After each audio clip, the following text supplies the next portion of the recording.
Olá pessoal, tudo bem? Bom, hoje é o quarto e último vídeo dessa série que eu estou falando sobre estabilização mandibular e precisão articulatória. Eu vou deixar os outros vídeos, a sequência dos vídeos na descrição, tá? Desse vídeo. E hoje vou fazer uma conclusão. Em conclusão, o desenvolvimento habitual de estabilização e dissociação do ser humano, ele ocorre, na verdade, em 4 etapas.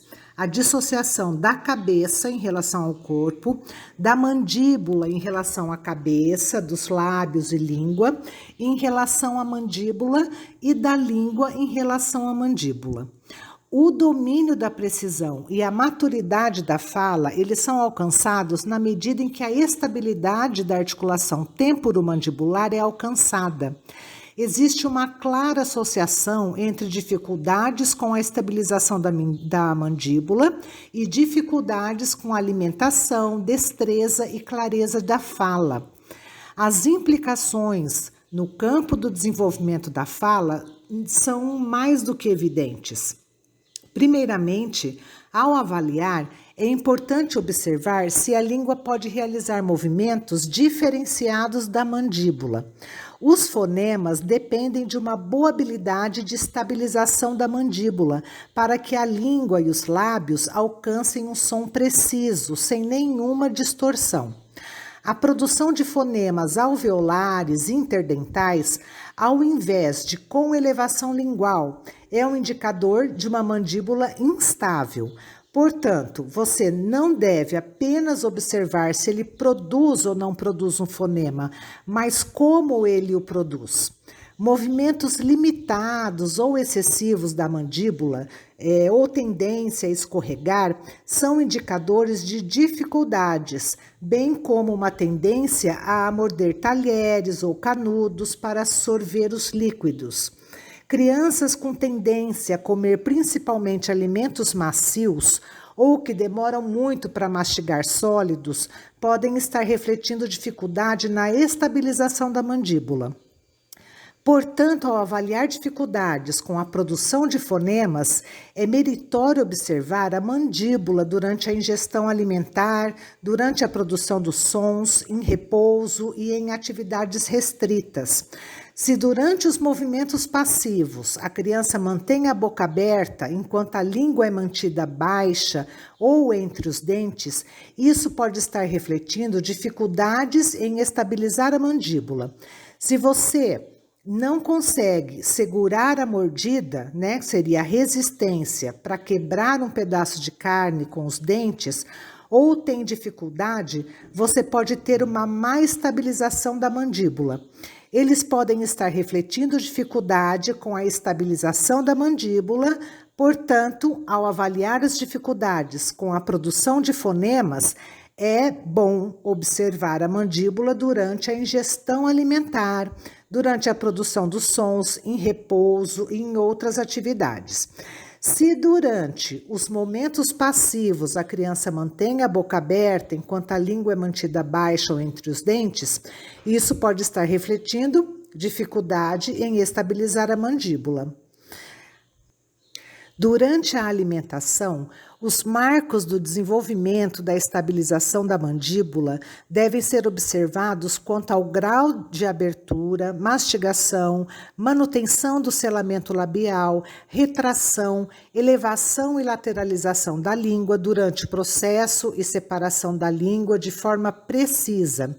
O movimento, como retirar um resíduo de comida dos lábios, retirar o alimento da colher com os lábios, ou beber um canudo com os lábios salientes, sem morder os lábios.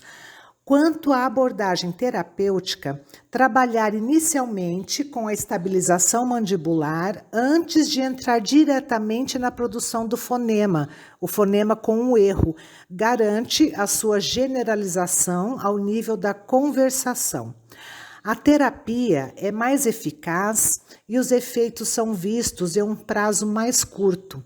A ênfase na dissociação dos movimentos da língua é imperativa em crianças com fala geralmente imprecisa, nas quais a articulação é caracterizada por um movimento da mandíbula, pouca gradação de abertura, pouca ou nenhuma elevação de língua e a boca se movendo como um todo, pouco dissociada.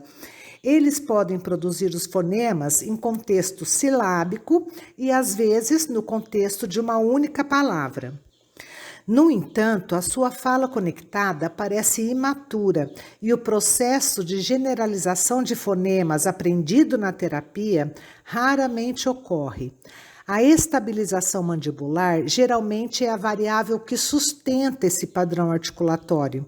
É essencial um programa terapêutico oromotor para fortalecer gradativamente a mandíbula, com tarefas progressivas de resistência, morder materiais terapêuticos e alimentos, bem como o movimento mastigatório rítmico e controlado.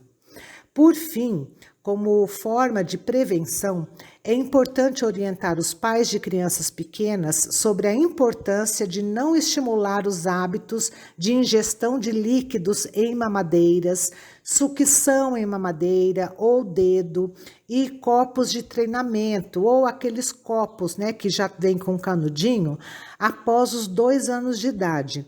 Esse copinho, ele tem a finalidade única de evitar o derramamento de líquidos para a comodidade dos pais, mas não promove um bom desenvolvimento oromotor, mas perpetua o movimento anterior da língua, que é a protusão, e não permite a elevação da língua, pois as crianças utilizam o ápice da língua para controle, o fluxo do líquido com o mesmo movimento horizontal que a criança faz ao tomar leite, engarrafado com chupeta. É precisamente nessa idade, aos 2 anos, que a mandíbula completa a sua estabilização e onde, ao mesmo tempo, ocorre o maior desenvolvimento em um curto período das áreas de linguagem e articulação. Continuar com esses hábitos, cada vez mais comuns, coloca as crianças em risco de problemas de fala.